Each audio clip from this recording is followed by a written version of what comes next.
Saint-Esprit. Amen. Viens, Esprit Saint, viens en nos cœurs. Ô lumière bienheureuse, viens remplir jusqu'à l'intime le cœur de tout être fidèle. Évangile de Jésus-Christ selon saint Matthieu. En ce temps-là, Jésus disait aux foules, « Le royaume des cieux est encore comparable à un filet que l'on jette dans la mer et qui ramène toutes sortes de poissons.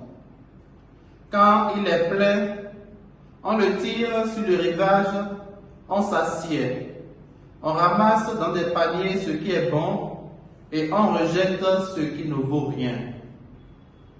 Ainsi en sera-t-il à la fin du monde.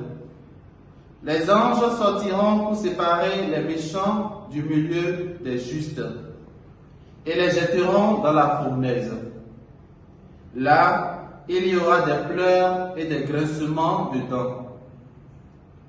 Avez-vous compris tout cela? » Ils lui répondent « Oui. » Jésus ajouta, « C'est pourquoi tout scribe devenu disciple du royaume des cieux est comparable à un maître de maison qui tire de son trésor du neuf et de l'ancien. » Lorsque Jésus eut terminé ses paraboles, il s'éloigna de là.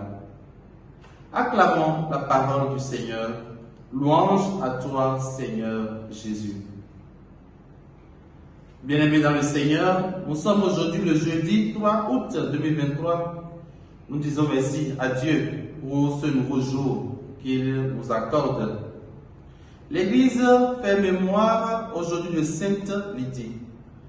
Et ce matin, frères et sœurs, Jésus continue de décrire et d'expliquer en parabole le règne de Dieu aux foules et de façon particulière à ses disciples. À travers ces paraboles, il veut ouvrir notre intelligence aux réalités d'en haut en utilisant des images ordinaires dans un langage humain. En effet, la parabole du filet et des poissons qui nous est présentée ce matin redit avec insistance la réalité du jugement eschatologique de Dieu. Et les paroles à propos du scribe nous enseignent que quiconque devient chrétien sait faire avec sagesse la synthèse entre le vieux et le neuf. C'est dire qu'on ne saurait se déclarer chrétien si depuis le baptême rien n'a changé dans notre comportement. Si l'on a gardé les mêmes vieilles habitudes, ne sachant même plus ce qui est digne ou indigne d'un chrétien. Ce serait dommage d'avoir été chrétien pour rien. Ce serait non seulement une honte, mais aussi cela aura été une perte de temps. Si à la fin de notre vie, nous avons le même salaire que ceux qui ont ouvertement rejeté la parole de Dieu, ou encore ceux qui ont radicalement choisi le mal pour option de vie. Aujourd'hui, où les événements du monde se précipitent, où les repères humains semblent s'effondrer et les libertés disparaître, il est urgent, frères et sœurs, de nous resituer devant Dieu. Que faisons-nous réellement de notre vie? Vivons-nous vraiment selon la parole de Dieu?